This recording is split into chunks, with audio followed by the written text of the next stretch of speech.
Good morning everyone. आप सभी का फिर से स्वागत है शिवा ऑन माइक में। आज हमारे साथ बहुत ही खास गेस्ट जुड़े हुए जिनका नाम है शैलेंद्र किशोर पांडे, जिनके मधुकर पांडे नाम से भी जाना जाता है। आइए हम उनसे बातें करते हैं, उनके बारे में जानते हैं।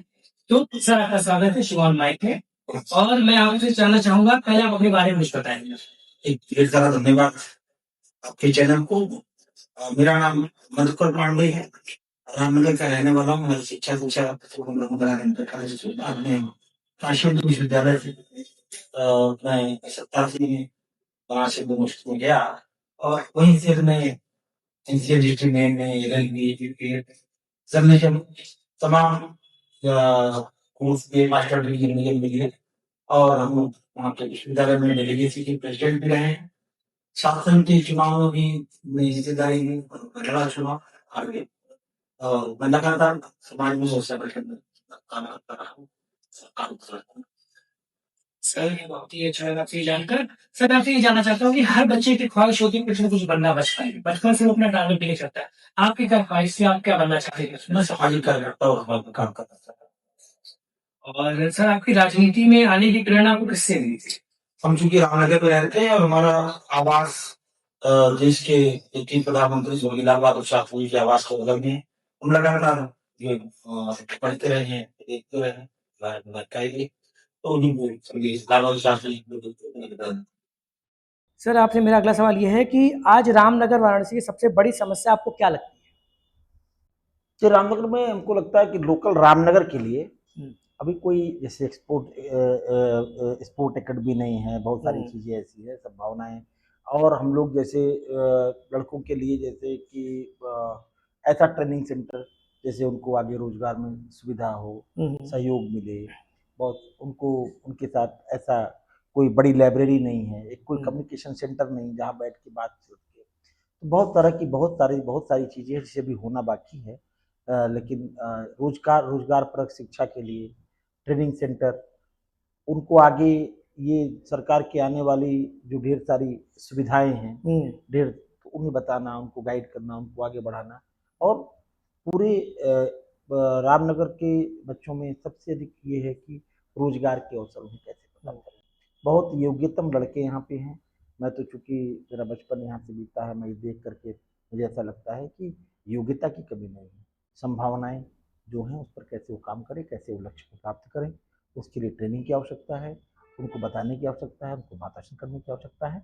यहाँ बगल में एक औद्योगिक क्षेत्र है, मैं वहाँ भी चाहता हूँ कि वहाँ पे भी चूँकि सरकार भी के माध्यम से बात हो सकती है, औद्योगिक क्षेत्र के जो बड़े उद्योगपति हैं उनसे बात हो सकती है, सामान्य जनमानस से बात कर सकता है कि भाई औद्योगिक क्षेत्र में इनकी सहभागिता बढ़े, चाहे रोजगार के रूप में, चाहे नौकरी के रूप में, चाहे उद्योग के रूप में, इनकी सहभागिता कैसे बढ़ेगी, इस पर हम सबको मिलकर बैठ के विचार करना चाहिए। उद्योगपतियों को भी, सरकारों को भी और सामान्य जनमानस को भी, कि कोई बेरोजगार न रहे आज की। सर, मेरा अगला सवाल आपसे ये है कि अगर आपके पास एक दिन के लिए पूरे क्षेत्र का फैसला लेने की शक्ति हो तो सबसे पहले आप क्या बदलना चाहेंगे? सबसे पहले हम तो ये चाहते हैं कि जो हम कर सकते हैं, फैसला लेने की शक्ति, इस तरह के ये प्रश्न ही हमको लगता है उचित नहीं है। फैसला लेने की शक्ति, क्योंकि हम संविधान से संचालित होते हैं, किसी एक व्यक्ति में फैसला लेने की क्षमता इस तरह का नहीं है। तो ये लोकतांत्रिक व्यवस्था के तहत जिस तरह की व्यवस्था हो सकती है, उसमें हम अगर कुछ अवसर कभी मिलता है तो हम अपने क्षेत्र के लिए बहुत मेहनत से काम करेंगे। और लड़कों के, नौजवानों के डेवलपमेंट के लिए चौमुखी विकास, केवल शिक्षा के क्षेत्र में, स्वास्थ्य के क्षेत्र में और रोजगार परक शिक्षा में महत्वपूर्ण है। और जब लड़के निकल के आते हैं तो उनको रोजगार के लिए काम करेंगे। और इस तरह का प्रश्न उचित नहीं है कि आपको एक दिन का अवसर मिले। लोकतंत्र की एक व्यवस्था है, उस व्यवस्था के तहत कुछ अवसर मिलता है तो निश्चित रूप से काम। सर, मेरा अगला सवाल ये है कि अगर आज का युवा समाज सेवा करना चाहते हैं तो शुरुआत कैसे करें? जैसे कि मैं अगर आज का युवा हूँ और मैं समाज सेवा करना चाहता हूँ, मुझे शुरुआत कैसे करनी चाहिए?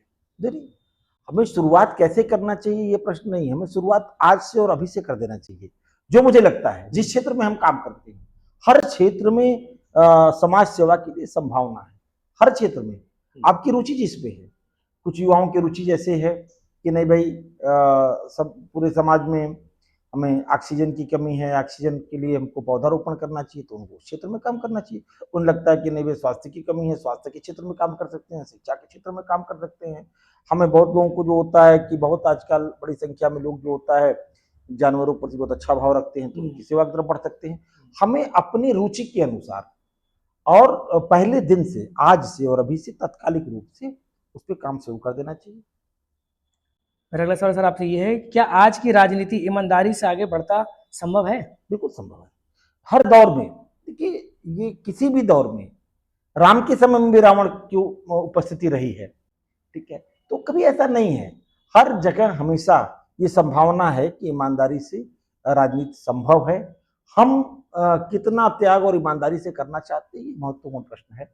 अपने लिए मैंने हमेशा देखा किसी दौर में स्वर्गीय लाल बहादुर शास्त्री जी रहे हैं, आज नरेंद्र मोदी जी हैं, योगी जी हैं, जिन्हें कुछ नहीं चाहिए, समाज में लगातार काम कर रहे हैं।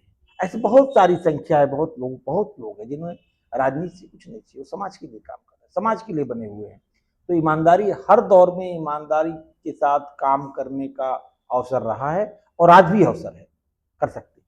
मेरा अगला सवाल सर आपसे ये है कि आज के समय में अगर हम चुनाव में वोट देने जाते हैं तो हमें किन बातों को ध्यान देना चाहिए, और वोट देते समय हमें किन बातों को ये ध्यान देना चाहिए कि हम किस व्यक्ति को कैसे पहचाने कि ये हमारा फ्यूचर बनाएगा, ये हमारी सरकार हमारे बच्चों का भविष्य बनाएगा, हमें क्या सोच के वोट देना चाहिए? देखिए, हमें हमेशा जो हमारे मुद्दे हैं, जो जनता के मुद्दे हैं, हमारा मतलब व्यक्तिगत नहीं होता, समाज का हो सकता है, कि जनता के मुद्दे हैं। पहली बात, जो पीछे हम लोगों ने या समाज में जिन राजनीतिक दलों ने, राजनीतिक व्यक्तियों ने काम किया है, वही मापदंड है, उनके अनुसार हम आगे उनके बारे में अनुमान लगाते हैं।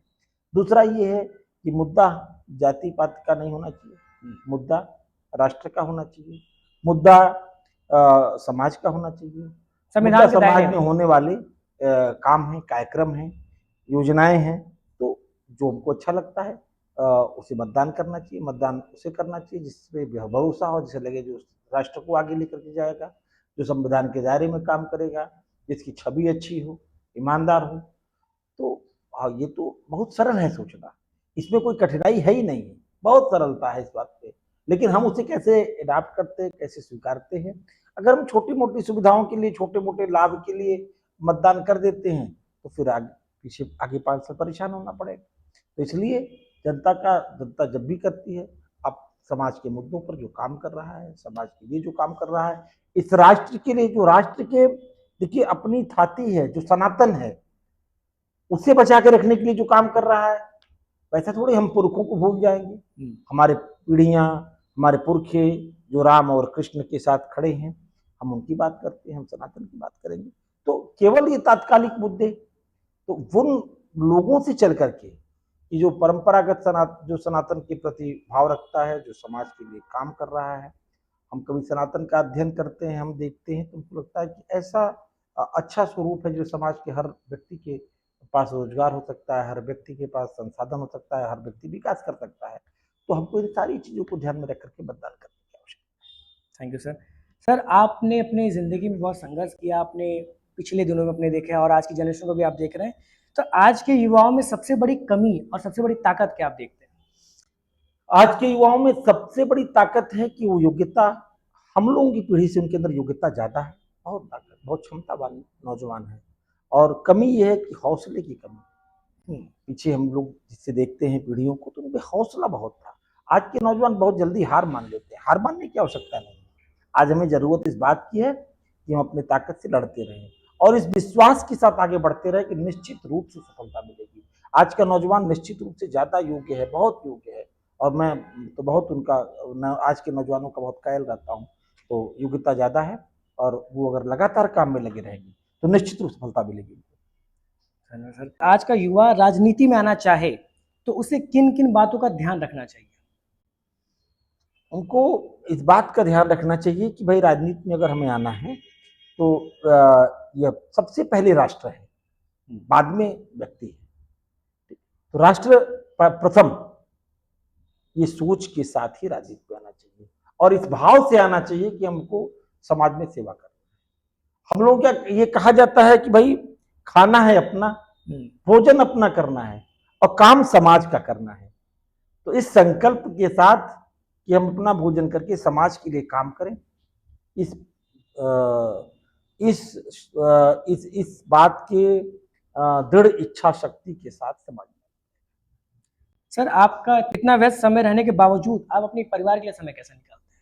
देखिए, समाज जब परिवार ही, जब आप समाज में काम करते हैं तो समाज ही आपका परिवार होता है। व्यक्ति एक एकल इकाई कि हम और हमारा परिवार, ऐसा नहीं होता। आप समाज को परिवार मान के काम करते हैं, और जो परिवार जिसे आप परिवार कुटुंब कह रहे हैं, कुटुंब भी हम लोगों के साथ समाज के काम में लग जाता है, तो उसमें कोई दिक्कत नहीं आती। दोनों लोग स्वीकार लेते हैं, समाज के लिए काम कर रहे हैं, परिवार भी उसी में लगा हुआ है, उन्हें भी अच्छा लगता है कोई समाज के लिए काम कर रहे हैं।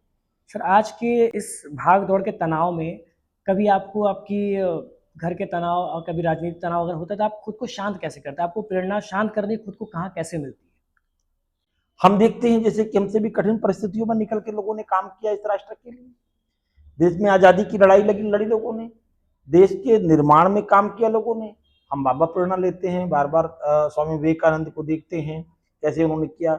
संघ के लोगों को देखता हूँ कैसे वो जो होता है कि दुरूह क्षेत्रों में काम करते हैं, कैसे वो जो होता है कि समाज के लिए काम कर रहे हैं। और ऐसे बहुत सारे उदाहरण जीवन में हैं जिन्हें देख कर मुझे प्रेरणा मिलती है।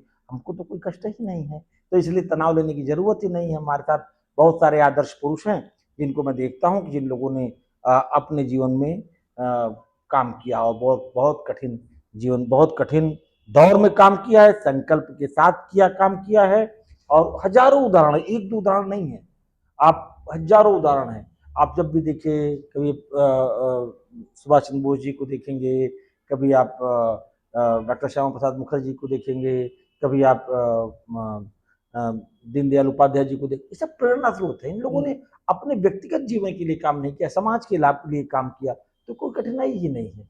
तो कोई इस तरह की सोच ही रखना कहीं ना कहीं बेईमानी है। अगर हम समाज में काम करने निकले हैं तो हमें समाज के भाव से ही काम करना है। सर मैंने आपको जितना जाना है, मैं आपके बारे में जितना जानता हूँ, बट फिर भी मैं आपसे एक सवाल पूछना चाहूँ, मैं आपके मुंह से सुनना चाहता हूँ कि कोई ऐसी आदत जो आपको आज भी जमीन से जुड़ा रखा हुआ है। मैं जो समाज के बीच में रहना, लोगों से मिलना, लोगों के लिए समय देना, इसलिए समाज के बीच में रहता हूँ, तो समाज का हूँ और समाज में काम करता हूँ, तो वो लोगों को जोड़ के रखता है, हमको भी उनसे जोड़ के रखता है, उनको भी उनसे जोड़ के रखता है। तो एक ही सूत्र है कि आप समाज में रहिए, समाज के लिए काम करिए, समाज ही आपका परिवार है। जब आप समाज के लिए होंगे, समाज आपके लिए होगा। बहुत बहुत धन्यवाद सर। सर मैं आपसे ये पूछना चाहूँगा, आज से 10 साल बाद आप अपने आप को कैसे देखना चाहते हैं, और ये कैसे देखना चाहते हैं कि 10 साल बाद मधुकर पांडे को लोग किस तरह से देखें, कैसे जाने, कैसे याद रखें? लोग याद रखें कि ईमानदार कार्यकर्ता के रूप में, समाज सेवी के रूप में। सर मेरा एक पर्सनल सवाल है, इस सवाल से हटकर थोड़ा मैं आपसे ये जानना चाहता हूँ, किस सरकार पे आज के समय में, आज के लोगों को, इंडिया को भरोसा उस सरकार पे है? देखिए, हम तो बहुत साल, 35 साल राजनीतिक जीवन के हो गए, बहुत सारी सरकारों को देखा। मैं इस बात के लिए इस देश के यशस्वी प्रधानमंत्री मोदी जी को धन्यवाद देना चाहता हूँ, और प्रदेश के मुख्यमंत्री योगी जी को धन्यवाद देना चाहता हूँ कि आज आप कभी भी जाएंगे बनारस में, तो हर विधायक, हर मंत्री, हर सांसद, जो भी लोग हैं, सबका समय निर्धारित है, लोग मिलते हैं।